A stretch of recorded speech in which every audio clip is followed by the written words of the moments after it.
Et Tepou, bienvenue dans les coulisses du lab. J'ai envie aujourd'hui de vous présenter, pas tout, hein, une partie, d'accord? Vous allez voir une partie de quelque chose que nous avons en ce moment, un cours qui s'appelle l'alimentation énergétique et je suis très heureuse de le finaliser en ce moment. Et bon, finaliser, je ne fais qu'ajouter du contenu et ben c'est tant mieux, c'est tant mieux, c'est tant mieux. Alors, j'ai voulu vous présenter une partie, une petite partie. Pas tout, ceux qui sont inscrits verront, verront tout le reste, mais j'ai envie de vous présenter une partie. Là, ce que vous avez devant vous, approche culturelle ici, c'est la réponse à la question. Quel est le régime adapté au Kim-tu conscient?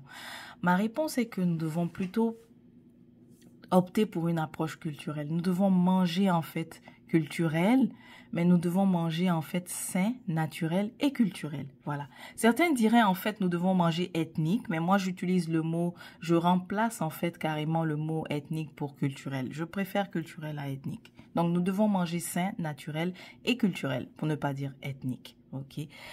Alors, le titre du cours dans l'ensemble, c'est alimentation énergétique. Il se donne, oh, où est-ce que je viens juste devant, c'est pas grave, on pourra corriger ça après. Il se donne dans le cadre de la formation praticien et la formation praticien est divisée en deux grands volets. Il y a d'abord la première partie et ensuite dans la deuxième partie, c'est là que nous avons ce module, le module 3 sur l'alimentation énergétique. Alimentation et énergétique dans le sens que ceux qui ont déjà fait le cours sur la purification, vous vous êtes rendu compte qu'on a touché aux notions de purification alimentaire. Comment élever notre taux vibratoire simplement par l'alimentation. Et vous avez eu à faire le jeûne liquide, n'est-ce pas? Et après le jeûne liquide, on a la tentation de retomber dans les mauvaises habitudes. Donc, le défi qu'on a, une fois qu'on a fait le jeûne liquide, c'est qu'on veut... Attendez, je pense que je vais vous montrer quand même la slide de laquelle je parle. Voici, voilà. Donc, c'est ça. Après avoir augmenté notre taux vibratoire avec le jeûne liquide, le défi que nous voulons surmonter est de maintenir ce taux ou un certain équilibre vital. Bon, c'est la même chose, c'est-à-dire qu'on veut pas redescendre. Après le jeûne liquide, on se sent bien, on se sent léger, on a perdu les lourdeurs, on ne somnole plus durant la journée parce qu'on ne prenait pas des repas qui étaient lourds. Mais une fois que le jeûne est fini, on a tendance à vouloir retourner dans les mauvaises habitudes. Alors, voilà pourquoi ce cours est très utile parce qu'il propose différents moyens justement de pouvoir arriver à garder son taux vibratoire, mais tout en mangeant ce qu'on aime, ce qui est savoureux, mais aussi ce qui est sain. Voilà pourquoi la réponse ici, c'est pour les Kim-tu conscients, la réponse est vraiment de viser l'approche culturelle, de manger naturel, sain et culturel. Ok? Donc voici, approche culturelle, c'est manger ce que notre environnement de naissance nous a donné de sain. Et d'ailleurs, je n'ai pas inventé, hein.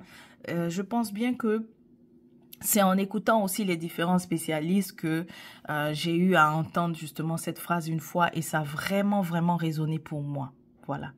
Donc, ayant été en fait végétarienne et aussi végane dans le passé, le défi pour moi, c'était, je réalisais que ça me forçait en étant végane d'abandonner certains aliments, donc qu'on dirait ethniques, mais moi je dirais certains aliments culturels ou bien certains repas culturels. Vous voyez? Et donc, progressivement, je n'ai pas vraiment duré longtemps dans le véganisme. Finalement, je me suis dit, écoute, je limite évidemment, je ne mange pas de viande animale, mais je me retrouvais donc à finalement réintroduire progressivement tout ce qui était propre à tout ce qui était aliment donc ethnique, comme le konkoué par exemple, qui est un poisson. Si vous connaissez le konkoué, c'est vraiment sur les côtes au niveau de la Guinée. Et ça, voilà, c'est mon environnement de naissance qui me l'a donné. L'éléphant ici avec le amarula, parce que l'éléphant, j'ai choisi l'éléphant et le amarula, eh bien parce que l'éléphant, il adore le amarula. C'est un fruit qu'il aime manger parce que c'est dans son environnement. Voilà. Donc c'est ce qui est là, c'est ce qui est naturel et c'est sain pour lui et c'est ce qu'il mange. L'éléphant ne se casse pas la tête, il n'y a pas de qu'est-ce qui est bien, qu'est-ce qui m'assure la longévité, allez faire des recherches. Bon, vous allez me dire que l'éléphant fera pas ça, mais vous comprenez en fait l'idée de retourner à la simplicité tout simplement. OK? Mais maintenant, les défis du manger culturel, il y a la colonisation. Donc, pour qu'on puisse justement manger culturel, on puisse manger de ce que notre environnement de naissance nous a donné de sain, il y a une chose à faire. Il y a une opération à faire et je vais vous présenter donc la slide. C'est celle-ci. Il va falloir enlever, extirper de notre alimentation tout ce qui a été importé par la colonisation. Vous voyez? Donc, certaines personnes me diront, oui, moi, je mange déjà culturel, qu'est-ce que tu as à m'apprendre? Mais oui, tu manges déjà culturel, mais tu as la saison au Maggi. Il y a un problème, tu vois.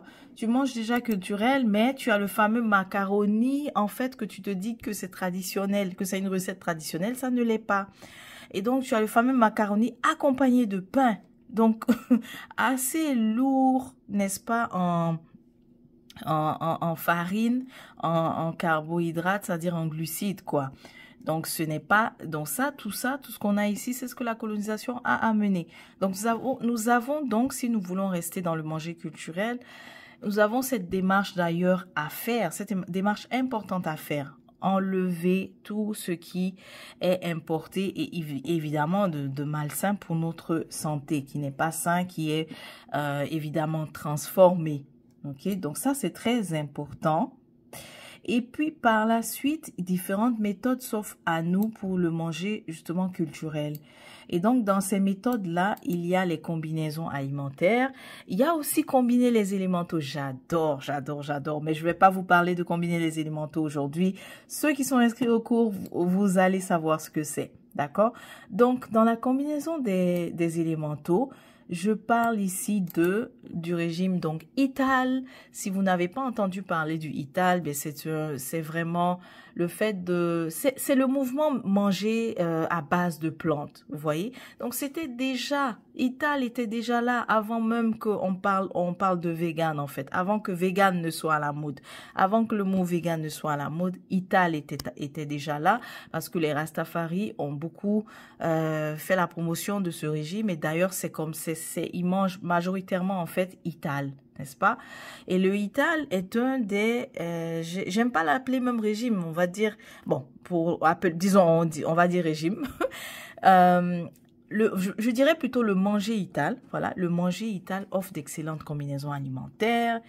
Comme on peut le voir, le manger, ça consiste à manger tout ce qui vient de notre terre. Donc, c'est organique, naturel et local. Ils offrent des meilleures méthodes de cuisson. Donc, il y a le oil down qui est non, c'est pas mijoter. Oui, c'est ça, mijoter. Cuisson lente, mijoter. Voilà.